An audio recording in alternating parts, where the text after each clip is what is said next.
Serilingampally division పరిధిలోని గోపీనగర్ లో నాయి బ్రాహ్మణ కమ్యూనిటీ భవనాన్ని కార్పొరేటర్ రాగం నాగేందర్ యాదవ్ ఘనంగా ప్రారంభించారు. ఉమ్మడి ఆంధ్రప్రదేశ్ తెలంగాణ రాష్ట్ర పూర్వ state social welfare board chairperson రాగం సుజాత నాగేంద్ర యాదవ్ సొంత ఖర్చులతో నాయి బ్రాహ్మణ సంఘం అభ్యున్నతికి బాటలు వేస్తూ ఈ కమ్యూనిటీ హాల్ నూతనంగా నిర్మించారు. ఈ సందర్భంగా శంకుస్థాపన శిలాఫలకాన్ని స్థానిక నాయకులతో కలిసి కార్పొరేటర్ ఆవిష్కరించారు. సభాధ్యక్షుడు సోదరుడు రవి గారు, మరి వేదికటువంటి అన్న విదేశం గారు, అన్న సోదరుడు రాజు యాదవ్ గారు, సోదరుడు విజయ్ గారు, రవీంద్ర గౌడ్ గారు, సోదరుడు రవి గారు, సత్యనారాయణ అన్న గారు, మా సోదరుడు సాయి గారు, అంబేద్కర్ అసోసియేషన్ అధ్యక్షుడు రమేష్ గారు, కార్యదర్శి సత్యనారాయణ గారు, గఫూర్ గారు, రవి గారు, నరసింహారెడ్డి గారు, మరి ప్రభు గారు, ఎంఐటి ప్రభు గారు, ఫైనాన్సర్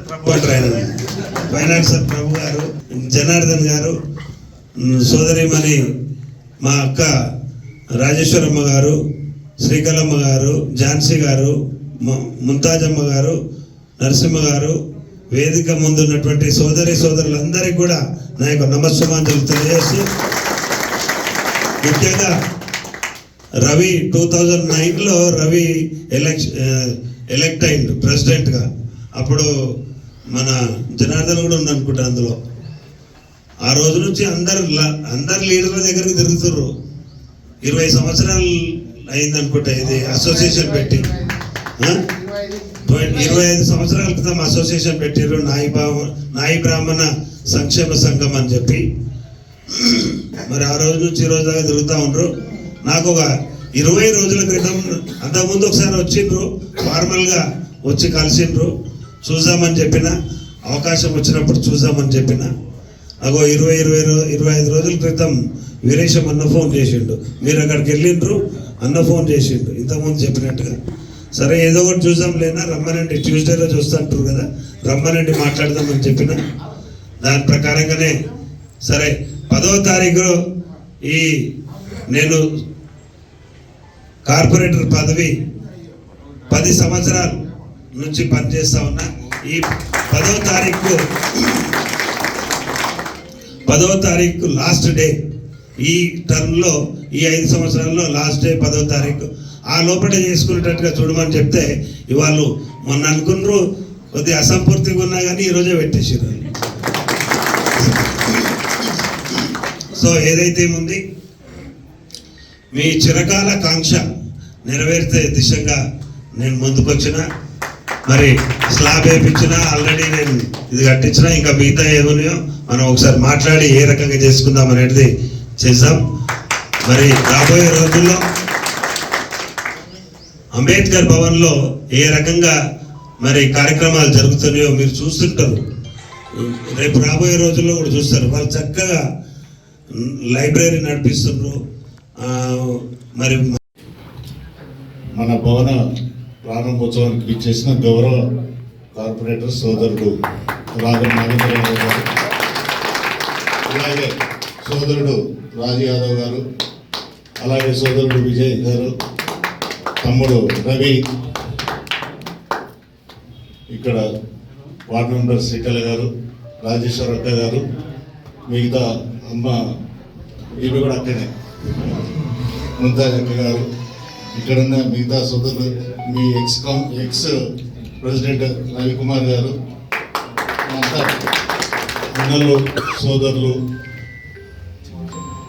ఈరోజు నాకు పర్సనల్గా చాలా హ్యాపీగా ఉంది.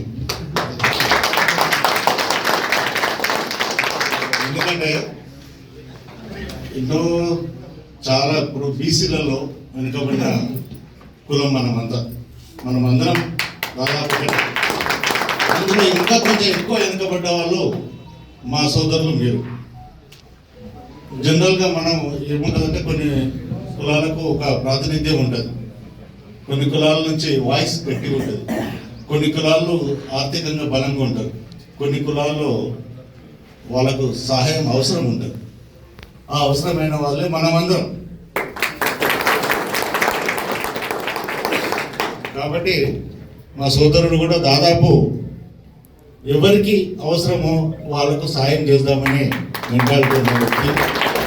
ఎవరికి ఎక్కడ సాయం, ముఖ్యంగా బీసీలకు అందరికి సాయం చేస్తూనే ముఖ్యంగా బీసీలకు, అణగారిన వర్గాలకు, అవసరమైన వర్గాలకు తప్పకుండా మనం చేయూతనియాలి, వాళ్ళని పైకి తీసుకెళ్ళాలి, వాళ్ళతో మనకైనంత వరకు సహకరించాలని మనస్తత్వం ఉన్న సోదరుడు గౌరవ కార్పొరేటర్ నాగేందర్ యాదవ్ గారు. కాబట్టి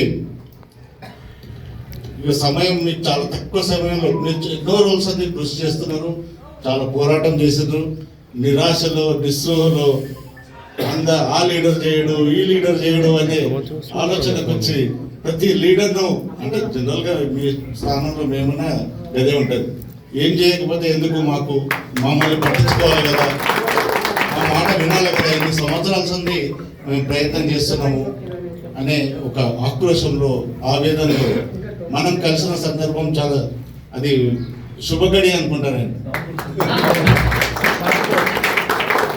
అనుకోకుండా నేను మీ సమావేశం దగ్గరికి రావడం, నాకు ఆ ఫోన్లు డిస్టర్బ్ అవుతున్నాయని మీ దగ్గరికి వచ్చినాను.